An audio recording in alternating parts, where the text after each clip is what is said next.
So what is your way of advising men who just start out in this journey, how to vet or how to find a good provider?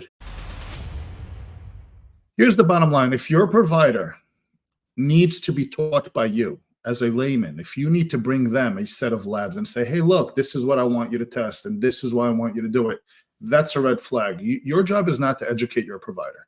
If you need to do that, great. You want to make them a better provider and help them help other people. That's very noble of you. Don't be a guinea pig. Don't let someone who doesn't know what they're doing play trial and error on you. Your health is too important. You owe it to yourself. Just seek someone who's competent. If they're not testing luteinizing hormone on a man who hasn't started T yet, if they're not testing SHBG every single time they do your lab, if they're not spending a few minutes explaining to you why they're testing certain things, what these things mean, why they're prescribing you a treatment, what their desired outcome and expectations of that treatment are, then they're not servicing you correctly. Now, with that said, I don't want to throw every insurance provider under the bus, but when it comes to hormones and the way the healthcare system in America is designed, insurance is not the way to go about TRT. It is not the way to go and get proper treatment because insurance doesn't pay anything to your provider for treating you.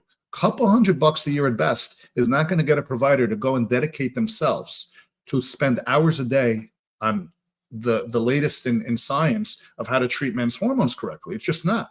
That's not how they make their living. So by whipping that insurance card out of your wallet, you're already pretty much guaranteeing yourself that you're not going to get the proper care. So unfortunately, as it stands today, proper TRT is self-pay, out of pocket, if you want to get a provider that is competent. I spend my life dedicated to studying this topic because I am paid to do so. And if I had to take your insurance card, I would not be paid to do so. I'd go do something else. And that holds true for any provider out there. People do care about you. This is why they're in the field, but people still have to feed their families and they're not going to do it for free.